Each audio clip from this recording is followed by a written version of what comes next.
মানুষের মনের মধ্যে তীব্র একটা ক্ষোভ তৈরি হয়েছে শেখ হাসিনার প্রতি। অত্যন্ত সাহসিকতার সাথে বিভিন্ন জায়গায় তাদের বক্তব্য তারা পেশ করেছে। ন্যায় আন্দোলনের পক্ষে সবসময় তারা কম বেশি তাদের সামর্থ্যের আলোকে তারা ভূমিকা রেখে গেছে। আলেম ওলামারা বিগত 15 বছর বা 17 বছর বলেন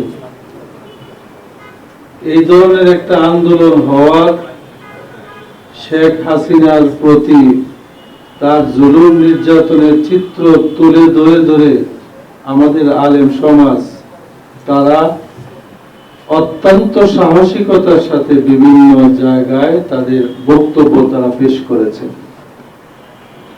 আন্দোলন তো হঠাৎ করে তৈরি হয়ে যায় না, আর আন্দোলনের গতি হঠাৎ করে বেড়ে যায় না। মানুষের মনের মধ্যে তীব্র একটা ক্ষোভ তৈরি হয়েছে শেখ হাসিনার প্রতি, তার শাসন, তার জুলুমের প্রতি। কোটা বিরোধী আন্দোলনে হাসিনার পতন হয়ে যাবে এটা তো মনে করার কোনো কারণ নেই। সম্পূর্ণ শক্তি তার হাতে ছিল এবং দমন করার মতো সবকিছুই তার হাতে ছিল।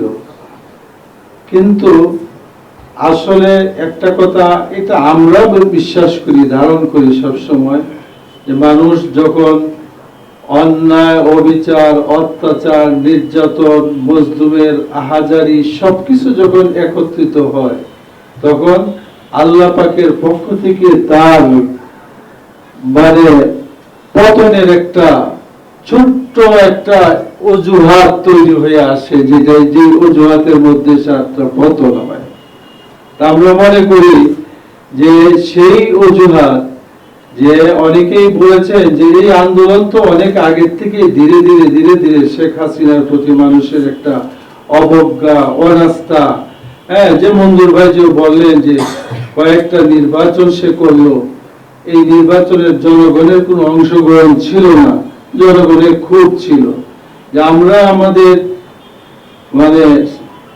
এই দেশের যেই সংবিধান নিয়ে তারা কথা বলে সেই সংবিধান অনুযায়ীও কিন্তু সেই সমস্ত নির্বাচন হয়নি।